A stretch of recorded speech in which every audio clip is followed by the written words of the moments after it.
Bonjour à tous et bienvenue dans Japanese Rail Simulator Journey to Kyoto. Donc on est parti, donc jeu de simulation de train.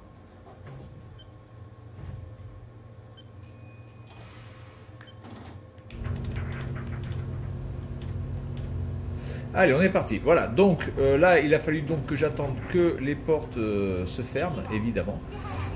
Pour pouvoir partir. Donc faites très attention parce que ça peut être un petit peu piégeux de vouloir automatiquement faire partir le train rapidement. Regardez bien les instructions qui sont inscrites sur votre écran. Donc là je peux aller jusqu'à 35 km/h.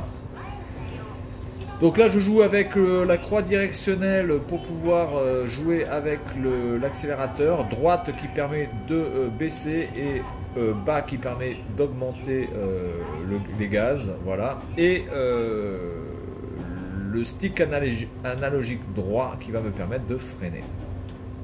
Alors évidemment le but du jeu c'est de respecter les limitations de vitesse, voilà, d'être à l'heure et surtout quand on arrive en gare, de bien faire attention, de bien freiner, voilà, et de bien freiner sur la plateforme pour ne pas être trop loin ou trop proche, enfin trop en avance trop en avance, oui bien sûr, trop en avance, trop en avance sur le quai, voilà. Donc là il me reste 700 mètres, vous pouvez le voir en haut à droite, 600 mètres maintenant il me reste avant d'arriver à la gare. Alors c'est plutôt joli, j'ai l'impression que c'est quasiment réaliste même au niveau des paysages, j'ai vraiment l'impression que... Pas l'impression que ce soit... J'ai l'impression que c'est photographique en fait. C'est assez bizarre comme sensation. Je sais pas du tout si c'est photographique ou quoi. Ah, je vais trop lentement.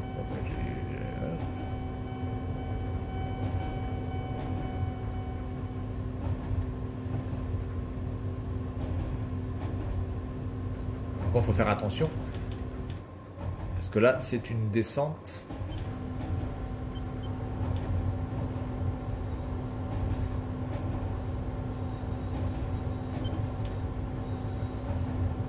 Ok, donc là, on va faire attention. Il me reste 150 mètres. Je suis à 24 km/h. Voilà.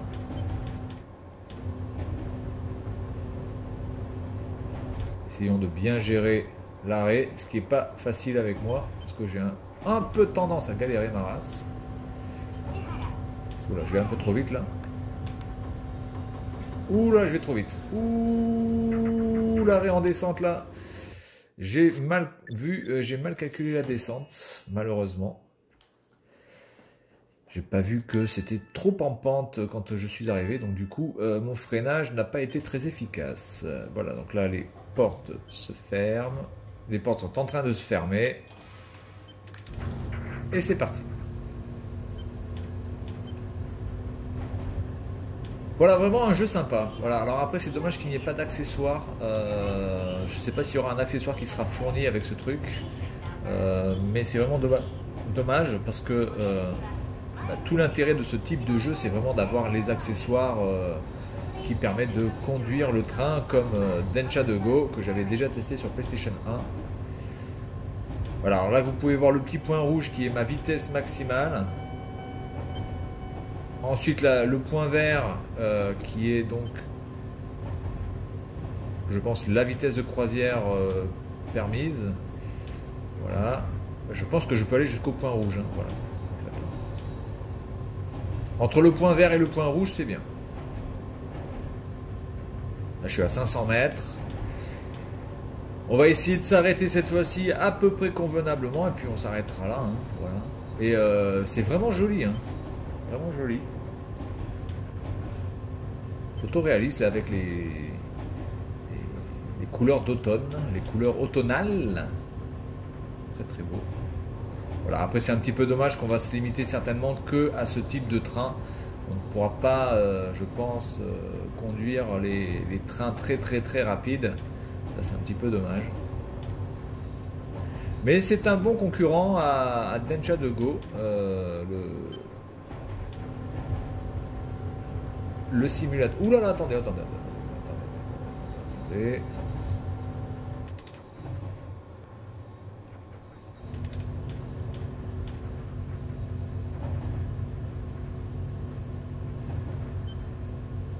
Là, je suis à 96 mètres. Donc, on va mettre un peu plus fort.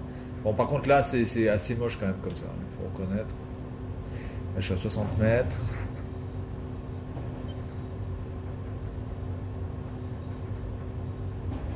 Je suis à 14 km/h.